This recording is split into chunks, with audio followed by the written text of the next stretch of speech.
ఇప్పుడు తెలంగాణ అనగానే ఓ హైదరాబాద్ ఐటీ అన్ని ఐటీ ఎంత భూమ్ అయింది అని చెప్పి మమ్మల్ని ఒక రెస్పెక్ట్ఫుల్ ప్లేస్లా చూస్తారు మేము తెలంగాణ నుంచి అంటే. ఇంతకుముందు తెలంగాణ నుంచి అంటే తెలంగాణ భాషలో మాట్లాడగానే అవహేళన చేసేటోళ్ళు 10 ఏళ్ల కింద. ఇప్పుడు మనకు ఆ రెస్పెక్ట్, తెలంగాణ పీపుల్కి ఆ రెస్పెక్ట్ తెచ్చిందే కేసీఆర్. రైట్. మొత్తానికి మీ నాన్న భువనగిరి గడ్డ మీద గులాబ్ జెండా ఎగరేస్తారు అని అంటారు. ఖచ్చితంగా. Okay right.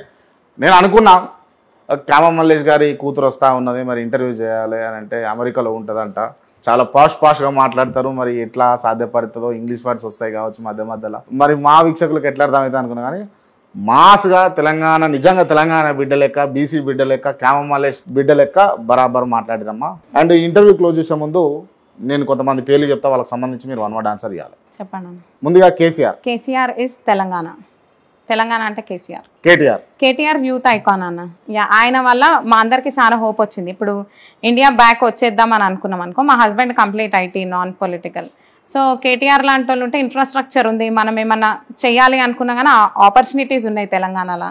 మన తెలంగాణలో ఉండుకుంటే మనకు నచ్చిన పని చేసుకోవచ్చు అని హోప్ తెచ్చిందే కేటీఆర్. రేవంత్ రెడ్డి నాకు సీఎం లెక్క అయితే అనిపిస్తలేడు. Revanth Reddy is a person who joined Congress. అబద్ధాలు చెప్పి ఏదో ఒక మాయమాటలు చెప్పే వ్యక్తి లెక్క అనిపిస్తుంది నాకు అంత. కల్వకుంట్ల కవిత తను జనరల్ గా తెలంగాణ కల్చర్ ని చాలా పబ్లిష్ చేసింది త్రూ అవుట్ ద వరల్డ్. నాకేమన్నా అంటే జాగృతికి గుర్తొస్తుంది. ఎందుకంటే మేము ఇప్పుడు యూఎస్లో ఉంటాం కదా, బతుకమ్మ సెలబ్రేషన్స్ కానీ అవన్నిటికి చాలా సిగ్నిఫికెన్స్ తీసుకొచ్చింది. అది చాలా హెల్ప్ అయింది తెలంగాణ మూవ్మెంట్కి. బండి సంజయ్ నాకు ఏదో అగ్రెసివ్ ఆలోచన లేని స్పీచ్లు ఇస్తుంటాడు అనిపిస్తుంది తప్ప పెద్ద ఒపీనియన్ కూడా లేదు నాకు బండి సంజయ్. ధర్మపురి అరవింద్ ఆయన కూడా అంతే, ఏదో గట్టిగా 2 మాటలు అంటే అవతలని నెగ్గుకొస్తాం అనుకుంటారు కానీ జనాలందరూ చూస్తుంటారు కదా, అందరికి అవగాహన ఉంది. గట్టి మాటలు చెప్తురా ఉత్తమ మాటలా. చామల కిరణ్ కుమార్ రెడ్డి నాకు అట్లా అనొద్దు కానీ నాకేదో సీరియల్ ఆర్టిస్ట్ ని టీవీ ఫ్రేమ్ లో చూసినట్టు అనిపిస్తుంది, అంత చెరిష్మాటిక్ కాదు. బూరా నర్సయ్య గౌడ్ కి ఆపర్చునిటీ వచ్చింది, బట్ హీస్ నాట్ ఆ క్యాలిబర్ లేదు తనకు, అది విత్ స్టాండ్ చేసుకొని మంచి లీడర్ క్యాలిబర్ అయితే లేదు. మంచి వ్యక్తి, మంచి డాక్టర్ పర్సనల్ గా అని నాకు తెలుసు.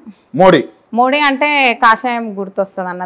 దేశం జెండా కనిపించదు నాకు, జై శ్రీరామ్ జెండా కనిపిస్తుంది. సోనియా గాంధీ మా నాన్న వాళ్ళ నుంచి చెప్పింది వినడమే. వాళ్ళు చాలా సింపుల్ ఫ్యామిలీ అని. తన ఐడియాలజీస్ అన్ని కాంగ్రెస్ ప్రభుత్వంగా మంచిగా ఉన్నా కానీ తను రూల్ చేయట్లేదు కదా ఇప్పుడు.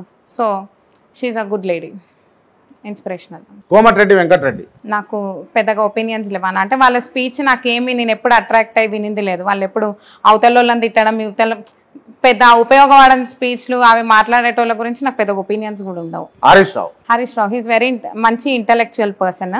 నాకు అనిపిస్తుంది యాక్చువల్గా ఫస్ట్ నేను ఆ టైంలో ఉన్నప్పుడు అసెంబ్లీలలో మనకి టీవీలలో వస్తుంటాయి కదా, నేను ఫస్ట్ అట్రాక్ట్ అయిందే హరీష్ రావు గారి స్పీచ్కి. ఎంత బాగా మాట్లాడుతున్నాడు ఈయన.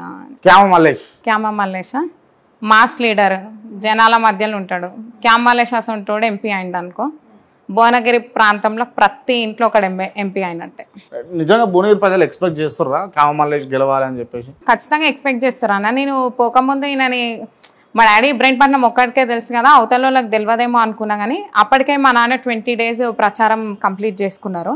ప్రతి ఒక్క ప్రజల మధ్యలోకి వెళ్తుంటే క్యామ మల్లేష్ బిడ్డనా అంటే వాళ్ళు ఆయన మీద ఆప్యాయతను నా మీద చూపిస్తుంటారు కదా, నాకు అర్థమవుతుంది కదా. చాలా ప్రేమగా వాళ్ళకరిచ్చారు ప్రతి ఒక్కరు కూడా, మునుగోడులా కానీ ఆలేరులా కానీ. ఓకే, ఇప్పుడు నేను ఓ సెంటెన్స్ చెప్తా, say yes or no only. KCR అహంకారం వల్ల తెలంగాణలో ఓడిపోయిండు. లేదన్న, అహంకారం ఏముంది అందులో. తను కాన్ఫిడెంట్గా ఉన్నాడు, తను తెలంగాణని ఇచ్చిండు, జనాలు గుర్తుపెట్టుకుంటారు అని. మనమేమో ఆ 420 హామీలకి కొన్నిటికి చూసిరు ఆడలు. అది ఆలోచన తక్కువ కూడా అనను, మధ్య తరగతి వాళ్ళు అంతకంటే ఎక్కువ ఆశ పడకుండా వేసారు. కానీ ఇప్పుడు రియలైజ్ అవుతున్నారు. రేవంత్ రెడ్డి కాంగ్రెస్ పార్టీ ఇచ్చిన 6 గ్యారంటీల వల్ల తెలంగాణ ప్రజలకు చాలా ఉపయోగం ఉన్నది. లేదు, అస్సలు లేదు. భువనగిరిలో చామల కిరణ్ కుమార్ రెడ్డి గెలవబోతా ఉన్నాడు. బూర నర్సయ్య గౌడ్ గెలుస్తా ఉన్నాడు. అస్సలేనో. క్యామ మల్లేష్ గెలుస్తాడు. క్యామ మల్లేష్ గెలుస్తాడు, ఖచ్చితంగా గెలుస్తాడు. క్యామ మల్లేష్ ఓడిపోతాడు. No. KTR Telangana future CM అయితే ఫస్ట్ అది పొలిటికల్ గా రైట్ రాంగ్ నాకు తెలియదు కానీ అయితే ఫస్ట్ హ్యాపీ నేను ఉంటా ఖచ్చితంగా. దేశంలో అధికారంలోకి వచ్చేది కాంగ్రెస్ పార్టీ. రాదన్న. నో. బీజేపీ రాదు. బీజేపీ కూడా రాదా?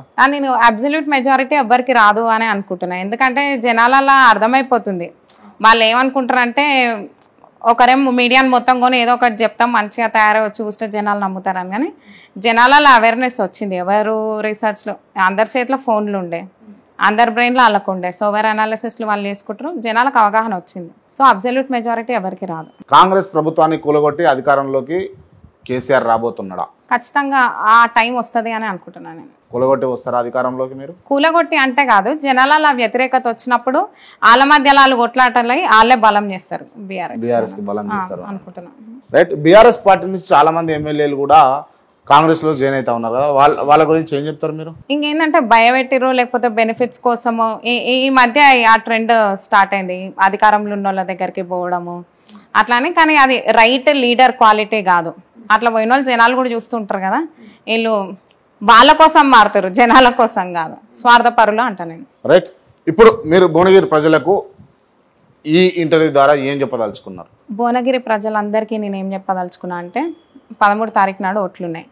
ప్రతి ఒక్కళ్ళు కూడా ఆ పోలింగ్ బూత్కి వెళ్ళినప్పుడు ఆలోచన చేసుకోండి, ఏ మనిషి దగ్గరికి అయితే పోయి మన సమస్య చెప్పగలుగుతున్నాం మనము అని, ఎవరైతే మనకు అందుబాటులో ఉంటారో అని, ఎవరికైతే సమస్య చెప్తే ఆ మనిషికి అర్థం కావాలి ఆ సమస్య.